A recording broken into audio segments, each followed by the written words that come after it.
Hey, how's everybody doing?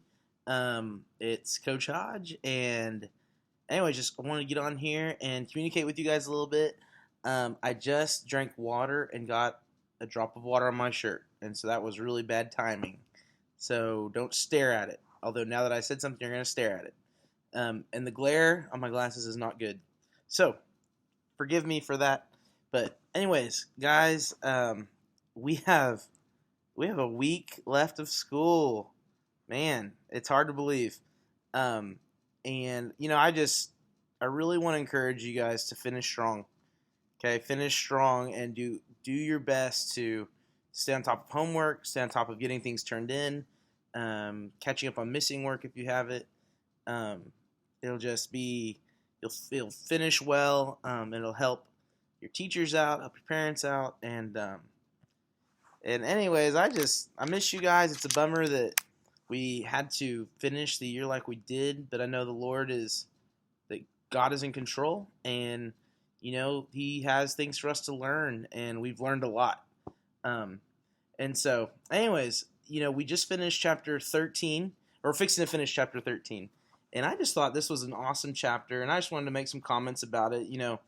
This chapter was about the Industrial Revolution, and you guys got to read and study about what happened in the 18th and 19th century, and how up till the 18th century, life had not, technology, there was always technology, but it had not just turned into the modern era, right? Like the last 200 years of civilization it's so far ahead of the first, you know 1800 years, or I mean, for that being said, 6,000 some years.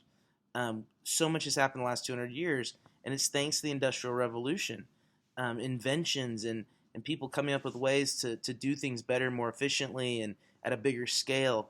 But you also studied and learned about how with this new technology and with these new resources and these new abilities, there were some not good things that happened too.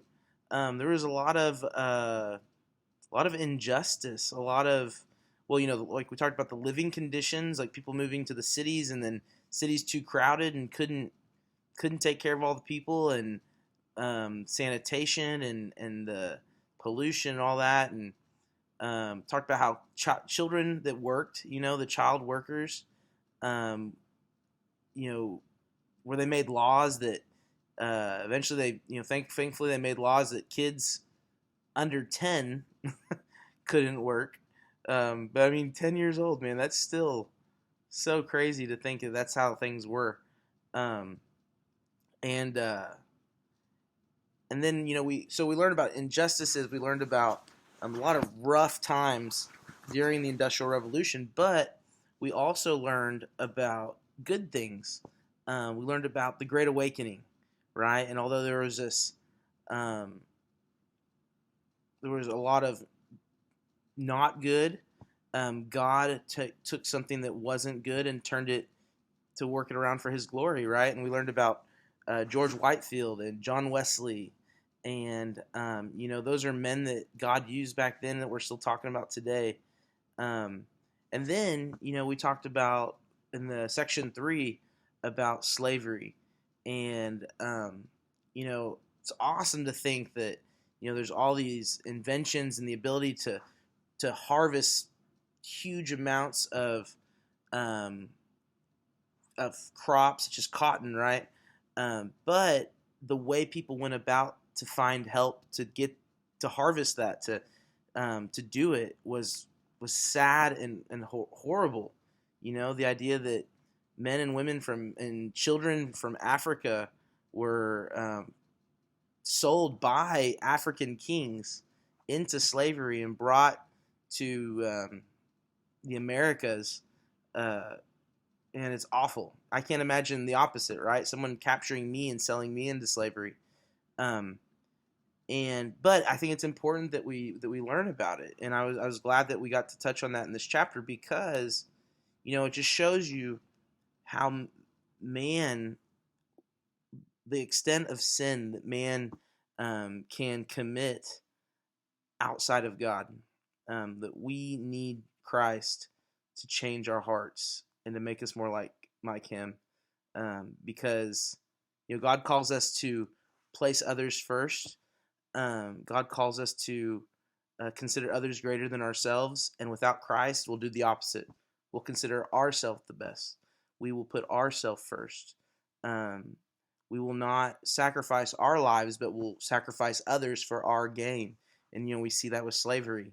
But thankfully, I wanted to point out this one man, William Wilberforce, that stood up against slavery and was God used in a huge way to help abolish slavery in Great Britain. And man, I think the principle there is like that God would do the same for us, that we would be willing to stand in the gap in the sense between God and that we would be used by God to stand up against injustices and stand up against things that go against His will and against the way He desires us to live for His kingdom. And anyways, it's just a lot of good stuff in this chapter. We're moving on to chapter 17. It's the last week of school. We're going to end on the World War I. And I think World War I's awesome. It's not obviously World War II's cool to study, but I think World War I's got some awesome things that we're going to look at. And it all started when Francis Ferdinand took a wrong turn. Remember that, because we're going to be talking about that. So, guys, I hope you've been taking advantage of this time. Just a little bit of instruction.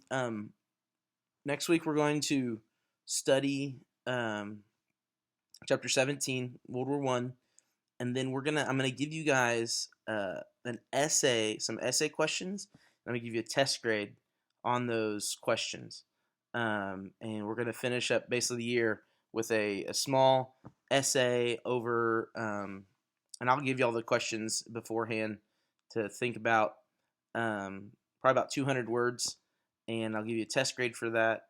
And anyways, I love you guys, miss you guys, praying for you guys. Please email me if you need any help with anything, assignments, you're confused, please email me, and I will get back to you as quick as I can. So anyways, God bless y'all, and see you soon. Bye.